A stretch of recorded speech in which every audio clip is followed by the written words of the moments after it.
มีเงินวอนบ่มัดหนึ่งกับเงินวอนบ่ได้สูงเลยเฮ้ย บ่พระไปพระกูไว้ ไปใส่ก่อนใส่ก่อน ฮัลโหล ใส่ก่อนจะพักไว้ ไปอยู่เอา จากวอนโอ้ย500,000กามมึงใส่แป๊บเดียวก็เลยยืมก่อนมึงก็ได้พอดีได้ค่าดิพอดี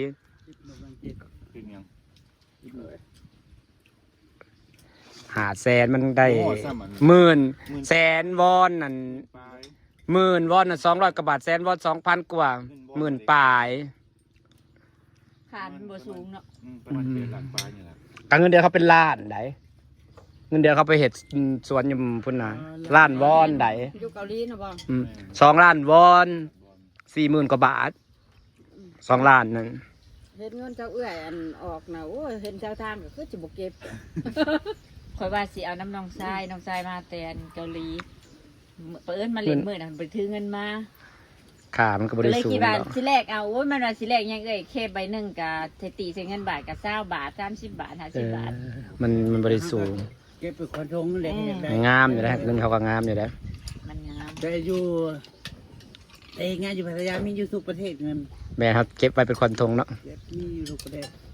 เจ้าจะยืมอะไรเงินเฮ้ย ยืมเอาเรื่องเงินก็สิยืมไปเฮ้ยยืม ได้เฮ้ยเงิน เผายืมเผาแล้ว กระชี้ไปได้เงินเดือนเพราะว่า เข้าไว้ละเอาลาดไปแล้ว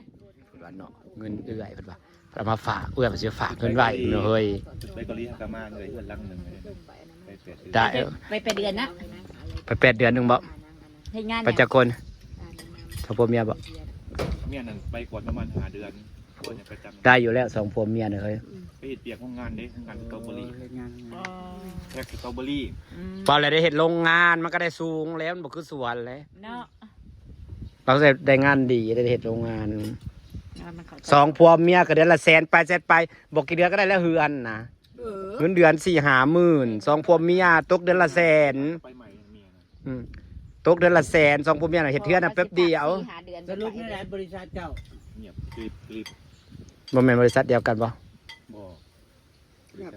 เจ้าได้แปะนั่นแหละบ่ว่า คือบริษัทดีก็ดีแล้วล่ะบริษัทรับจัดหางานนะ ท่านได้ออกคนสะพานนั่นมันออกเป็นงวดก่อนได้ออกทีละ10-20 คน พวกที่ได้ไปเนาะ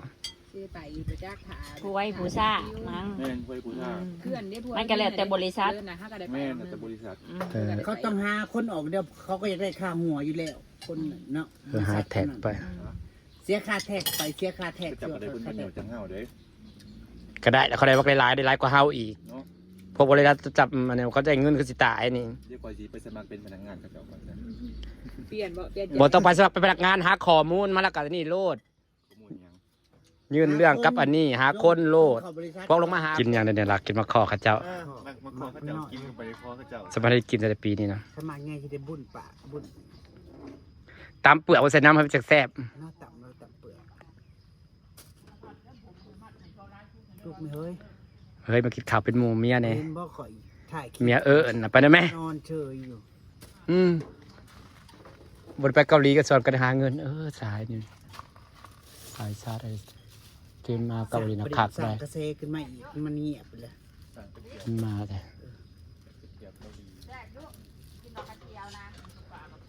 สายกระแสยังไง จากเพื่อน กระแส พวกเมียกันแต่ว่าเฮ้ย เอาขามคำว่าคู่จิ้นแล้วเด้อเฮ้ยเนาะคู่จิ้นมันมีปัญหาให้หมดแต่ละที่ผ่านมาคำว่าคู่จิ้นมีปัญหาเอาพวกเมียโลดแบบนี้นะ เมียโลด แม่นแนวมัน คู่จิ้นแฟนกันอยู่นั่นแหละ ไม่ได้หลักก็มีปัญหาตามมา นี่เท่าทั้งหลายเนี่ยก็จ้องอยู่ดิถ้าเป็นแฟนพบกันอยู่เนี่ยพวกชะนีมันก็จ้องอยู่นะคะ แม่นบ่เอาพวกเมียโลดแบบนี้นะ พวกไม่ยกให้เรา ชัดเจนอันนี้ไปเลย แม่นคอยจ้องค่อยจ้องยังให้จ้องเบิ่งหรือจ้องเป็นกำลังใจ จะงาบ บ่หรือว่าจ้องว่าหรือว่าคอยรอปาดหนาบ่ ปาด ปาดหน้าเค้ก จ้า ผู้หนึงก็แบบว่าคันยามเวลามีความสุขเลยอยากคัดของความสุขแม่นบ่ก็เลยแบบคันมีผู้บ่าวเลยปาดหน้าเค้กเอามันเลย เอาเงินซื้อตัดหน้ามันเลยคนเฮาเห็นเงินมันก็อ่อนแอแหละเนาะ ฉันผ่านมาบ่อยมาก จะผ่านจะเห็นมาแล้ว กินกับไข่ทุกๆลายเลย มีปาดหน้าตลอด ปาด มาในรูปแบบ ปาดหนานะคะ มาในรูปแบบไอ้ผู้ใหญ่ใจดีก่อนเถอะ จ้ามาในรูปแบบ สนุกดี หลังๆมาไม่ ได้ดั่งใจนางก็บอกฉันจ้ะ เออ พวกนางก็บอกฉันค่ะ บ่ พอนางได้ที่ได้โอเคแล้วไง อืม สมแล้วนางก็บอกฉัน อืม ค่ะ แม่นบ่ อืม ได้ความสะใจของนางเลยเด้ สะใจของพวกนาง แต่คนแรกแต่เฮ้ยคนแรกน่ะก็ฮู้เบิดอะไรเห็นเบิดแหละพี่น้องเอ้ย ไม่เราร่วมด้วยจ้ะอันนี้ อืม บัง เบา บังบา โอ้ยเบาเล่นวันว่าเบาหัวเบาม่วนพี่น้อง เนาะเป็นคู่จิ้นแหละมันมีปัญหาก็ให้เป็นผัวเมียโลดจบเธอเดียวมากิน บ่มีพริกท หาพี่ป่นมาใส่ กิน ตำมักพริกแล้วก็ตำใส่เปลือกมันน่ะแซ่บเฮ้ยเป๊ปซี่กัดเพิ่นกัดท้องเพิ่นบวกกัดสมเข้าไป เจ็บท้องแมลงแล่นเข้าขี้จุ๊บมันสิหัวควันอยู่ดอก ำบ่เชื่อ แซ่บบ่แซ่บบ่ที่ห้านี่ว่ากูเจ็บท้องน้ำบ่จัก กูตายมึงก็ต้องตาย ไ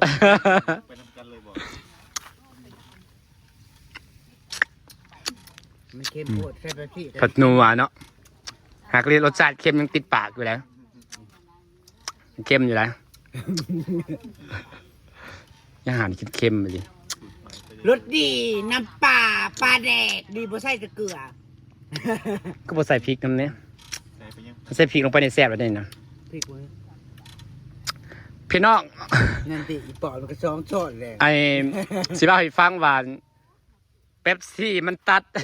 มันตัดเค็มได้เนาะ มีน้ำตาลเด้เป็นสีมีน้ำตาลมีน้ำตาล อืมเป๊ปซี่ตัดเค็มได้พี่น้องแน่เหม็นความนางค่ะเป๊ปซี่ตัดเค็มแซ่บเสย ฉันเป็นเชฟมาก่อน อืม สีกระทางหาง สิบตาห่าง ก็จริง เปิด เปิดจนร้านเจ๊งบ่แม่นร้านเจ๊งย้อนหยังเด้อพี่น้อง เจ๊งย้อนนี้น้ำผู้บ่าวเฮ็ดเป็นอันสิขายนางน่ะเป็นผู้จัดการคาราโอเกะดูแลทุกอย่างบ่จักเรื่องเงินบ่จักเรื่องกับข้าวจักเรื่องคือดูแลทุกอย่างบ่จักบัญชีบัดนี้พ่อผู้ชายมาเที่ยวแล้วมักเขาคบกับเขาทิ่มห้านไปเลยจ้าไผสิเบิ่งไผสิดูแลกระจ่าง ก็เลยเจ๊งย้อนนี้น้ำผู้บ่าว เป็นผู้จัดการหมดนะจ๊ะ อ้าว พอล่าว่าป้าอีหายมันยอมถิ่มงานแบบว่า งานสบายไปเหตุงานสั่งไฟน้ำปัวมันเฉยเนาะมันผัดเก่ง เป็นสร้างดิ ไปเป็นช่าง ผู้จัดการไปเป็นสร้าง ความรัก จากคนดูแลหัน ความรักนี่ยอมทุกอย่างเลยเนาะ จากไปว่าอยู่ในห้างน่ะไม่ได้เห็นยังสบายแบบไปเฮาดูไปซ้ำเขาเป็นเจ้าของเขาดูแลหันนะแบบว่า นั่งกินเหล้านกกินเหล้าแบบว่าดูแลทุกอย่างหันนะเรื่องเงินเรื่องทอง มึงบ่มา เจ้าของร้านเป็นรัสซิมาแล้วไปดูแลเองโลดแล้วสุขอดไปเล่นกับทวนเพราะกันม่วนนั่นแหละนางทีมงานนี่แต่ยังพ่อหักแท้ เป็นงานสร้างวันนี้ พ่อหักแท้ไปเป็นช่างไพ่นอนก็นอนแคมป์ก่อสร้างหันนะนอนแคมป์สังกะสีเห็นเดนางกะหล่อไปเนาะจักปีให้ไปปลอมเป็นช่างน่ะจักปี 4 ปีเกือบ5 ปี อืม อ่า คันมันบ่ไปเป็นทหารในดนกูว่า อยู่กับปู่กับย่านะ อืม บัดนี้นั่น ผัวไปเป็นอัน อืม ทหารเกณฑ์ทหารเกณฑ์ เออ ความเจ็ดกล้องก็ข่อยนะบ้านมันมาหาข่อยเขาอยู่กับแม่มันตั้ง2 ปี อยู่ถ่าเขา2 ปีมัน อยู่ใส่งานบริษัทนิทา อืม ขายของขายกับเขาวนี่แหละบ้านมันมาแล้วมันเอาเมียมาน เฮ้ย ำควงนั่นน่ะ เนี่ยอะไรผู้หญิงคือผู้ชายผู้หญิงเรื่อง กระเทย กระเทยเถาเขาโปะไม่เคยเลยผมยาว ผมยาวนี่เด้ เออ โอ้ยกูน่ะเพียงบ้ามันนี่ เออ ได้วันนี้ มันนั่งตัว เฮา ใหญ่ คอยนั่นโทรหา บกล้าตีแล้วมันโตใหญ่เนอะทุกเพียงบ้ามันน่ะ เฮ้ยตัวเจ้าฟังเฮาน่ะโทรหาอันมึงจะใส่หน่อยเพราะกูอยู่กับย่ากูอันว่าผัวกูเป็นทหารน่ะมันเว้ากับอีหนึ่งเว้ากับหมู่ว่าพุ่นนี่มึงในมันน่ะความมั่นใจนะเนาะไปอยู่ถ่าผัวแล้วแม่ย่าเสื้อมันบ่อยากคิดเมื่อเฮ็ดมาสร้างอยู่บ้านบ่มันสิอยู่นํเขาเลยบ่ความคิดหมู่เฮาน่ะแน่นั่นเด้คือเราคิดนั่นคิด ผม น่ะ คิดกูก็แบบนั้นเลย บอกเขาคิดเขาก็เว้ากับหมู่นั่น อยู่กับพูด เอ ล อย ครับป้ามันยอมถิ่มมันสีสาร แล้ว สา มันให้กับกู มันบอกคิดจะกลับไปอยู่บ้านคือเขาบอกความเสื่อมันไปเหตุงานมันกลับไปอยู่สีหาเงินมาเหตุกลับไปอยู่บ้านหันนะ แล้วก็หลังจากหันแล้วก็ ปัดแรกปัดว่าผสมกระถาเขาเอาเมียใหม่มาเยอะเย้ยกระเตยคือการซ้ ก็ยังทนอยู่นะครับความใจกล้องจริงนะ อยู่โดนมาบัดนี้ อดอยู่นะครับ อยู่โด เดื น อนหนึ่ง ำ เป็นเดือนเนาะ เขาตีเพิ่มเลย ก็ตีสมอง ล่าสุดเขาตีจากที่บ่เคยตี กันโบตีเลยสิบได้เลิกซ้ อืม มันตีคอยบอกคอยเกลียดผู้ชายที่หยังก็คือบ่มักคนตี อืม หายได้หยังได้ แต่บ่มักคนลงไม้ลงมือ เขาตีกันเลยได้เลิก จุหลอก ตาบุบ คุณ ตาบวม เฮ้ยเข้าก็บ่ได้ย่านะมาป้อนเข่า เออ เออ เนี่ยก็ดีเนาะ อันยาดีได้อยู่นำเข้าไปทะเลปี ปู่กับย่าดีดี แต่มันก็เห็ดสุยากเฮ้ยไปหาเงินซอยเขาเห็ดซอยเขาสร้าง มันบ่ได้เอาหยัง บ่มี ซ้ เงินในย่าน่ะให้เงินใช้เด้อเว้ย เจ้าบอกว่าบ่มาคนตี แม่น เขาหน่วยเท่าไหร่บ่ไปเนาะ บ่ไปอยู่ให้ย่าปู่อ่ะ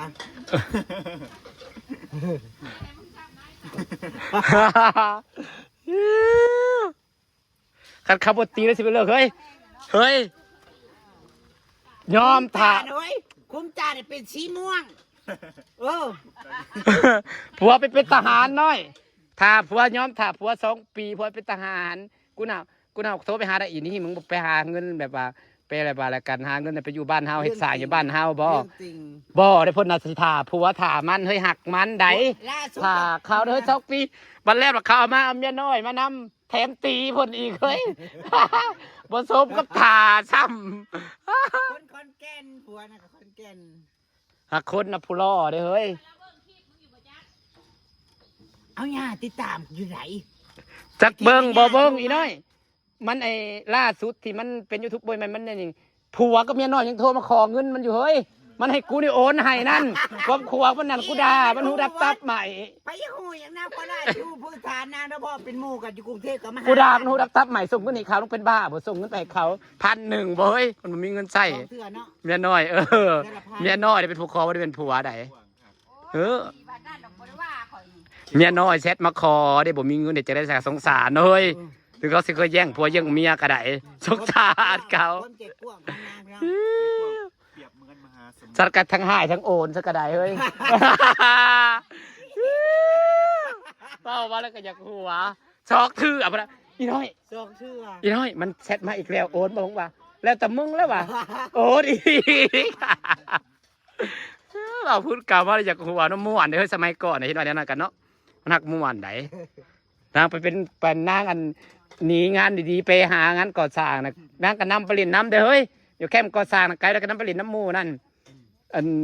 ไปถามว่าเฮ้ยมึงอยู่แคมป์สังกะสีลองเอากระผัวไปเลยเสียงดังๆแล้วก็เอาคือเก่า